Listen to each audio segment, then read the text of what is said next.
ஒரு மகிழ்ச்சி நாளில் உங்களை சந்திப்பதில் மிக்க மகிழ்ச்சி அடைகிறேன். கர்த்தருடைய கிருபையினால் நீங்கள் நல்லா இருப்பீங்கன்னு சொல்லி விசுவாசிக்கிறேன். கர்த்தர் எங்களையும் நன்றாய் வைத்திருக்கிறார். இந்த நன்னாளில் கர்த்தர் நமக்கு ஒரு நல்ல வார்த்தையின் மூலமாக உங்களை திருப்தியாக்க போகிறார். வேதாகமத்தில் நம்ம பார்க்கும்போது 2 நாளாகமம் புஸ்தகம் 19ஆம் அதிகாரம் 11ஆம் வசனம். 2 நாளாகமும் 19ஆம் அதிகாரம் 11ஆம் வசனம். உத்தமனுக்கு கர்த்தர் துணை, உத்தமனுக்கு கர்த்தர் துணை. அன்பு பிள்ளைகளே, நீங்களும் நானும் உங்களுக்கு ஒரு சிறிய பொறுப்பு தந்திருந்தா கூட, ஒரு பெரிய உன்னத பொறுப்பு தந்திருந்தா கூட, அதில் நீங்கள் உண்மையாக இருக்கும்போது, உத்தமமாக இருக்கும்போது கர்த்தர் நிச்சயம் உங்களுக்கு துணையாக இருப்பார். வேதாகமத்தில் நம்ம பார்க்கும்போது ஆண்டவர் நோவாவையும் அவருடைய குடும்பத்தையும் காத்து வந்தார். காரணம், நோவா நீதிமானாக இருந்தால், கர்த்தருக்கு பயந்து நடந்தால், கர்த்தருக்கு உத்தமமாய் நடந்தார்.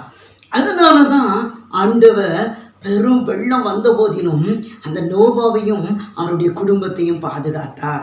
அன்பு பிள்ளைகளே, இந்த நாள்லையும் எத்தனையோ பயங்கரமான ஆபத்துகள் இருக்கிறது, சோதனைகள் இருக்கிறது, வியாதிகள் இருக்கிறது, போராட்டங்கள் இருக்கிறது, பயங்கரமான ஒரு சூழ்நிலையில் தான் இருக்கிறோம். ஆனால் ஆண்டவர் நம்மளை இன்றைக்கு பாதுகாத்திருக்கிறான்னா, நீங்களும் நானும் உத்தமமாக இருக்கணும். இன்னும் உத்தமம் வேணும், இன்னும் உத்தமம் வேணும்.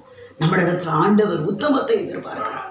அன்பு பிள்ளைகளே, ஏன்னா அவர் உண்மையுள்ள தெய்வன், அவர் நம்ம உண்மையை காக்கிற தெய்வன். அதனால் நீங்களும் நானும் உண்மையாக இருக்கும்போது ஒரு மேலான ஆசீர்வாதத்தை பெற முடியும். என் அன்பு பிள்ளைகளே, ஒரு தொழிலதிபர் ஒருவர் இருந்தார். அப்போ ஒரு தொழில் மிக வேகமாய் பரவி கொண்டிருந்தது. அவர் பேர சொன்னாலே எல்லாரும் ஆச்சரியப்படுவாங்க. ஏன்னா ஆரம்பத்தில் ஒரு ஏழ்மை குடும்பத்திலேருந்து வளர்ந்து வந்தவர். சின்ன ஆரம்பத்திலேருந்து கொஞ்சம் முதலீடு போட்டு அதன் மூலமாக கர்த்தர் கோடிக்கு அதிபதியாக மாற்றினார். அந்த தொழிலதிபதி திடீர்னு சொல்லி பணத்து மேலே ஆசை வச்சு அவர் என்ன செஞ்சார், இன்னும் நம்ம பெருகணும்னு சொல்லி என்ன செஞ்சார், ரொம்ப ஆசைப்பட்டுட்டார். ஆசைப்படும் போது அவருடைய பேர் என்ன செஞ்சு போச்சு, கெட்டு போச்சு. எப்படின்னா, தொழிலில் கள்ளக்கடத்தல் நடந்து போச்சு.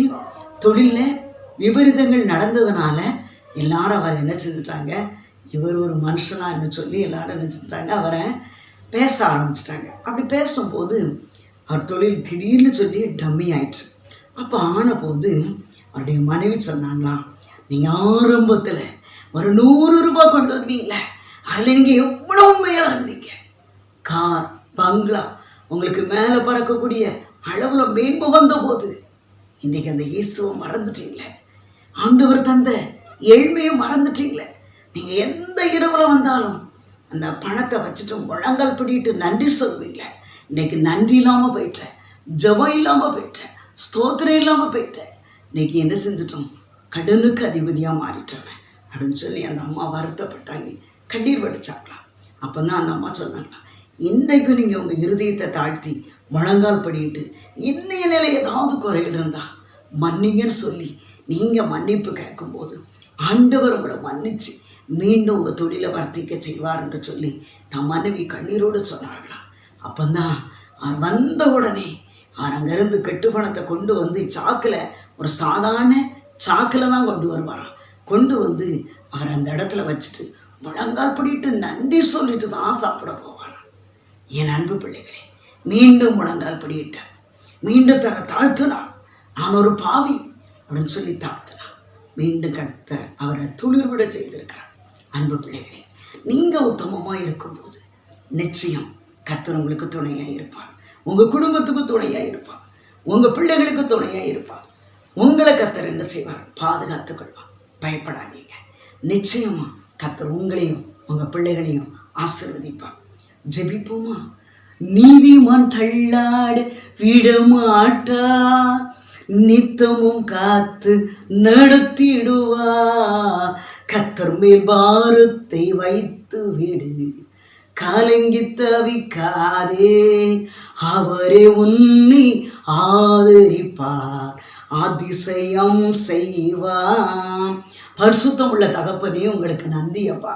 இந்த நிகழ்ச்சியை பார்த்து கொண்டு இருக்கிற மகளே, மகனே, ஒருவேளை சின்ன தொழில் பார்த்தாலும் சரிதான் மகளே, பெரிய தொழில் பார்த்தாலும் சரிதான் மகளே. மகனே, நீங்கள் யாரோ இருந்தாலும் உங்கள் உத்தமத்தில் தவறி விடாதீங்க. உங்கள் உத்தமத்தில் நீங்கள் உண்மையாக இருங்க. நீங்கள் உத்தமத்தில் உண்மையாக இருக்கும்போது கர்த்தர் உங்களை விருத்தியடைய செய்வார். கர்த்தர் உங்களை பெருக செய்வார். கர்த்தர் உங்களை ஆசீர்வதிப்பார்.